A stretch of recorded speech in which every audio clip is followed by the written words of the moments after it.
Imagine a virus, not the kind that burns through cities in flames or screams its menace across battlefields.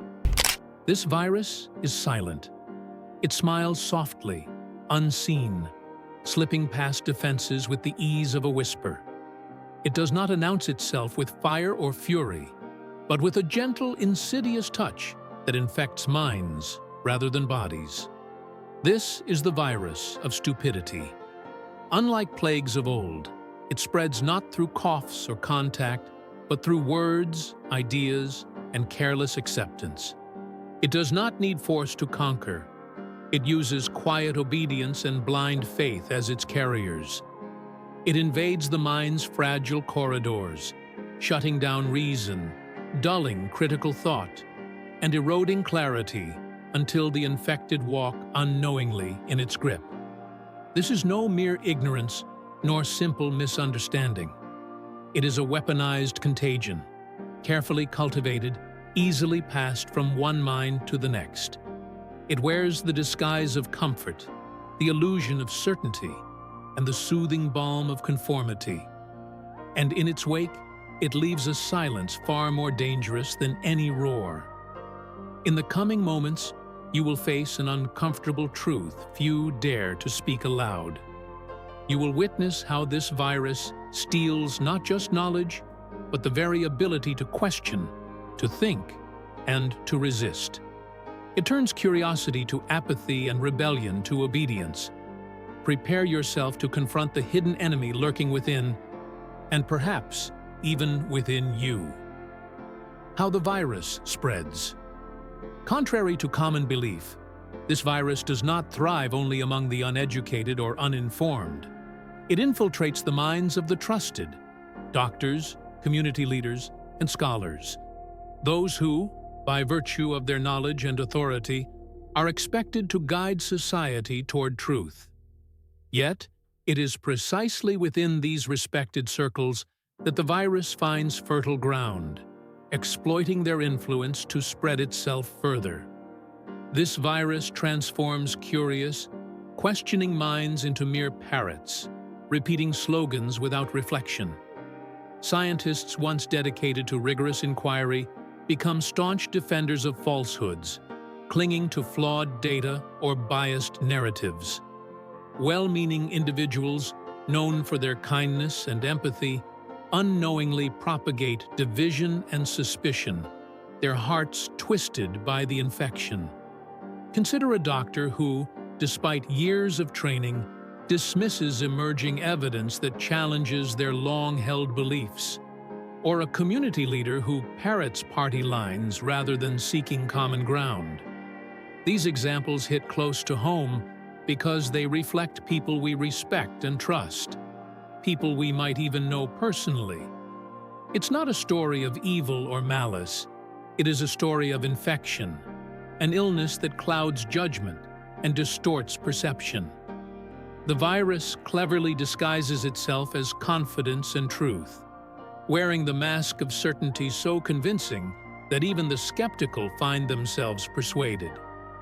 Its symptoms are subtle: a rigid certainty in the face of ambiguity, a refusal to question, and an unwavering allegiance to a single narrative.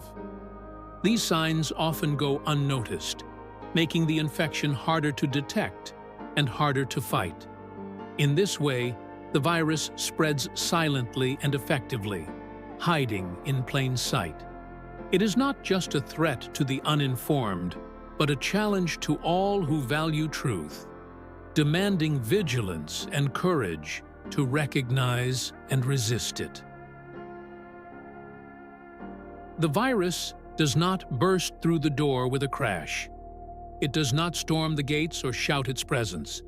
Instead, it slips in like fog rolling silently over a darkened field, unnoticed but relentless. It creeps in through tiny cracks, small compromises, whispered doubts, moments of emotional surrender. Each concession is barely perceptible, like a faint chill in the air before a winter frost. But together, they blanket the mind, muffling clarity and smothering resistance. Fear is the root from which this creeping infection grows. Fear of standing out in a crowd, of being wrong in a world that demands certainty, or of appearing difficult amid the comfort of consensus. This fear urges us to fold ourselves neatly into the shape of others, trading boldness for conformity. Genuine belief is replaced by the soothing illusion of belonging. Comfort takes precedence over conviction, and the heart's whisper is drowned by the chorus of approval. Repetition becomes the virus's echo, a mantra chanted in hushed tones and public declarations alike. Each time a thought is repeated, it feels less like an idea and more like a truth. Approval-seeking tightens its grip. Every nod, every smile of agreement acts as a tiny injection, reinforcing the silent takeover. Doubt, once a spark of curiosity, now threatens to unravel the fragile fabric of consensus. So it is avoided like a poison. This infection is not simply ignorance, it is a failure of will. Stupidity is not the absence of knowledge, but the surrender of effort. The choice to let fear dictate the mind's boundaries. It is the refusal to wrestle with discomfort, to question the comforting lies, to bear the weight of uncertainty. In this slow, creeping siege, the mind is lost not in a battle of force, but in a quiet surrender to ease. Symptoms and signs of infection. In the realm of thought and belief, infection can take root not in the body, but in the mind. Here are 5 key signs that reveal this mental contagion. 1. Revulsion to complexity and nuance. People showing this sign often reject anything that complicates their worldview. For example, when a friend tries to explain a controversial issue with multiple perspectives, the listener shuts down or dismisses it as overthinking. This avoidance arises because complexity challenges the mental security blanket. Holding simple black and white answers feels safer than wrestling with ambiguity. 2. Defensiveness. Instead of curiosity. Instead of asking questions to understand differing viewpoints, the infected mind reacts defensively. Imagine a heated discussion where one person immediately responds to new information with, "That's ridiculous," or "You don't get it." This defensiveness shields fragile beliefs, protecting them from doubt, but also from growth. 3. Opinions shaped by approval, not truth. When someone's beliefs hinge more on social acceptance than on evidence or reason, infection is at play. For instance, a teenager might adopt certain opinions just to fit in with peers, repeating ideas they haven't fully examined. This reflects a psychological need for belonging that overrides independent critical thinking. 4. Hollow repetition of slogans. Instead of engaging with ideas, the infected mind resorts to echoing catchy phrases or slogans, like a parrot repeating words without understanding their meaning.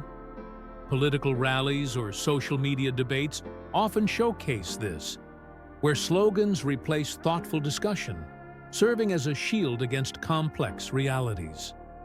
5. Mind becomes a fortress, rejecting questions and mocking doubt. Finally, the infected mind builds walls, mocking skeptics, dismissing questions, and refusing to entertain alternative views. This fortress mentality turns doubt into a threat, as uncertainty threatens the comfort of fixed beliefs. Psychologically, these signs stem from a deep need for certainty and safety. Clinging to familiar beliefs acts like a security blanket, comforting in an uncertain world. But this comfort comes at the cost of intellectual freedom. Ask yourself, which of these signs do you see in your own thinking? Honest reflection is the first step toward healing and reclaiming a curious, open mind.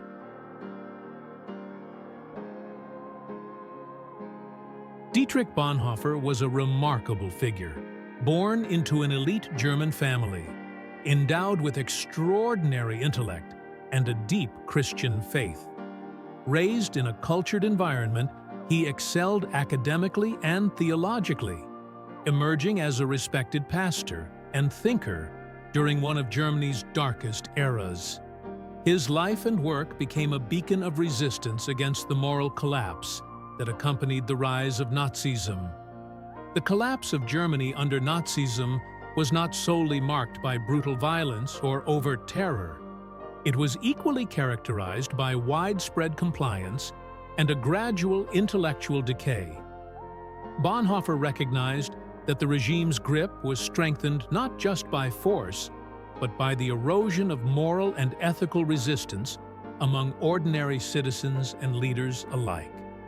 The rot of Nazism seeped into the very fabric of German society, corroding the institutions and consciences that should have opposed it.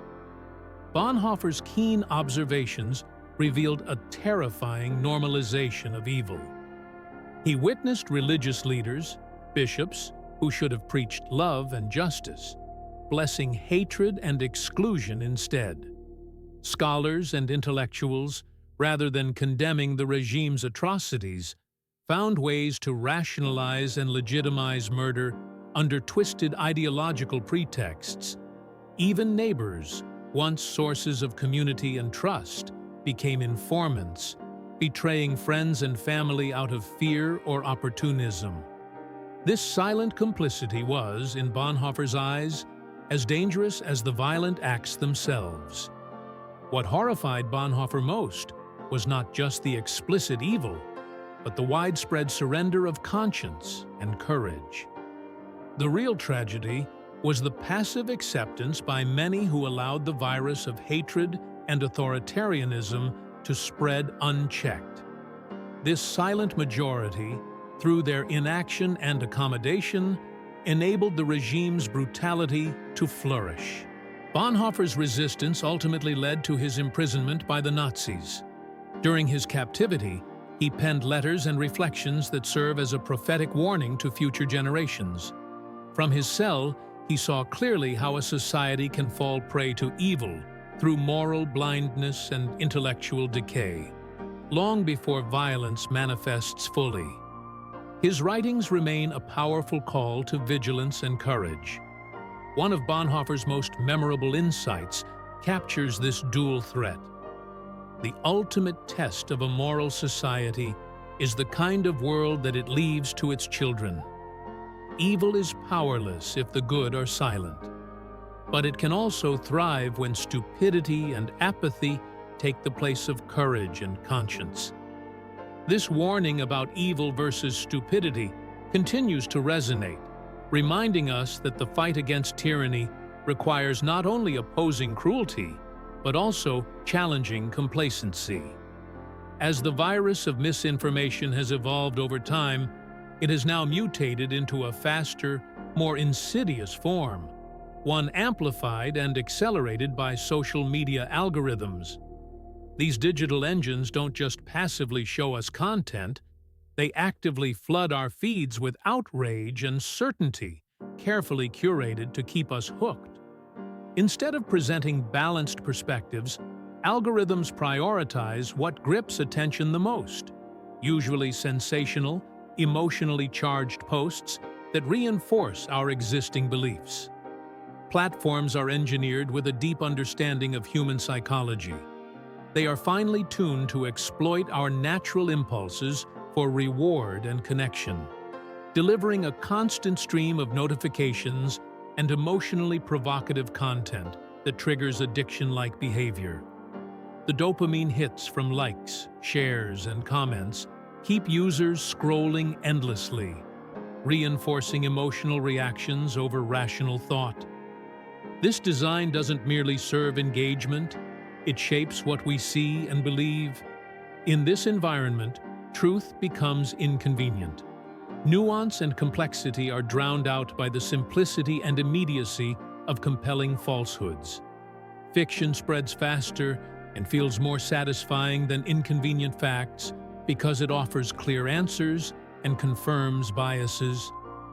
Rather than relying on outright lies, the virus now thrives on comfort and distraction, weaving narratives that feel familiar and reassuring, even if they distort reality.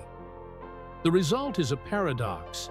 People are often less informed, yet far more certain about their views. The steady drip of curated content creates echo chambers where dissenting voices vanish, and confidence in misinformation solidifies. Even the smartest individuals are not immune. Because the algorithms, machines designed to predict and influence our preferences, effectively do the thinking for us, they shape our understanding without our awareness. The human mind, offloaded to automated systems, becomes vulnerable to manipulation at scale. This modern mutation of ignorance thrives not by trickery alone, but by exploiting comfort, distraction, and the addictive nature of social media. In this digital age, misinformation spreads not simply because people are fooled, but because the very platforms designed to inform have evolved into powerful engines of selective exposure and emotional manipulation. The personal battle, turning inward. Have you noticed it within yourself? That creeping sense of certainty, the quick dismissal of doubt, the urge to avoid uncomfortable questions? These are subtle signs that the virus has taken root inside us. Not a biological illness, but a psychological one that attacks our curiosity, our willingness to sit with uncertainty, and the courage to question what we are told. Curiosity is the spark that drives discovery and growth, but this virus feeds on it. It numbs our natural doubt, convincing us that certainty is safer. It promises emotional ease, a quick comfort that shields us from the discomfort of not knowing. Yet, this ease is an illusion. Uncertainty is uncomfortable because it forces us to confront complexity, ambiguity, and the possibility of being wrong. But it is also where real thinking happens. When we shy away from uncertainty, we trade true understanding for the shallow comfort of easy answers. This is how the virus spreads inside the mind. It turns us from thinkers into performers. Instead of grappling with our own beliefs, we begin to recite what others expect. We stop questioning and start acting, playing a role to fit in, to avoid conflict, or simply to feel secure. The danger here is losing touch with our authentic selves, becoming echoes rather than voices. But there is a way to fight back. Resist the urge to settle for simple answers. Embrace doubt as a tool, not a weakness. Question what you hear, including what you tell yourself. Complexity is not the enemy. It is the landscape of truth. By staying curious and uncomfortable, you reclaim your power to think freely. So, I leave you with this. Are you still thinking for yourself, or are you just performing for others? This virus isn't loud or obvious. It smiles, nods, and complies, all while quietly invading your mind. It's a subtle, insidious threat that masquerades as agreement, as comfort, as harmless consensus. But make no mistake, this is not merely an intellectual challenge to be solved with facts or logic alone. It is a spiritual and moral battle, one that tests the very core of our integrity and courage. Dietrich Bonhoeffer reminds us that we are defenseless against stupidity unless we confront it deliberately and with unwavering resolve. This virus preys on passivity, on the ease of unquestioning acceptance. To fight it, we must guard our minds fiercely, questioning everything we hear, refuse easy answers, and resist the seductive pull of certainty. Beware. By the time you realize this virus has taken hold, it is already smiling through your face, shaping your thoughts and actions without your awareness. That smile is not a sign of peace, but a mask hiding the erosion of critical thought and moral clarity. The fight for thinking is the fight for our humanity. Stay vigilant. Challenge the comfortable lies. Protect your mind. For in this battle lies the future of who we are and who we choose to become.